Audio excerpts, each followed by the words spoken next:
Cutlets बनाती है तभी अनीता अपना बनाया हुआ नाश्ता टेबल पर लगा देती है। सभी लोग नाश्ता करने बैठ जाते हैं।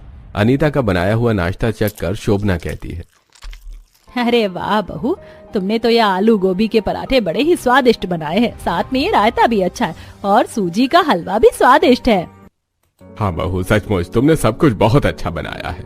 छोटी बहू, अब तुम भी अपना बनाया हुआ नाश्ता लेकर आओ, वो भी तो खाकर देखें कि कैसा बना है।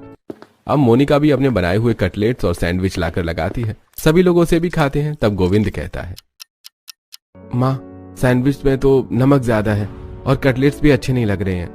छोटी बहू, लगता है तुमने नाश्ता मन लगाकर नहीं बनाया। नहीं माँ जी, ऐसी तो कोई बात नहीं है, मैंने तो अच्छे से ही बनाया है। जाने दीजिए माँ जी, देवरानी जी शहर की पढ़ी लिखी लड़की हैं, शायद उनसे रसोई का काम अच्छी तरह ना संभलता हो। मोनिका इस बात पर मन ही मन गुस्सा होकर रह जाती है। ऐसे कुछ दिन बीत जाते हैं और अनीता की बेटी शिल्पा की शादी की बात चलने लगती है। एक दिन सभी लोग हॉल में बैठे होते हैं और तभी शिल्पा वहां आती है और अपनी माँ से कहती है, माँ, आज शाम को मेरे होने वाले सास ससुर घर आ रहे हैं, तो मुझे पार्लर जाना है और अपने लिए कुछ चीजें भी खरीदनी है, तो आप मेरे साथ मार्केट चलो ना। बेटा, तू अपनी भाभी के साथ चली जा। ठीक है अनीता भाभी, तो आज शाम को आप मेरे साथ मार्केट चलना। शिल्पा बेटा, अगर अनीता बाजार चली जाएगी तो तेरे ससुराल वालों के लिए नाश्ते और खाने की तैयारी कैसे होगी?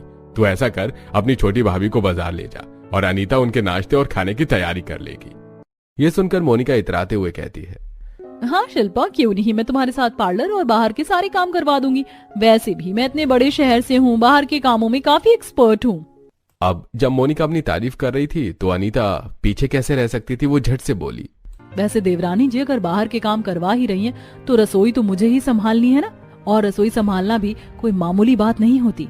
दोनों की बढ़ती बहस को देखकर गोविंद कहता है, हाँ हाँ, तुम दोनों ही अपनी जगह बेस्ट हो। एक रसोई अच्छा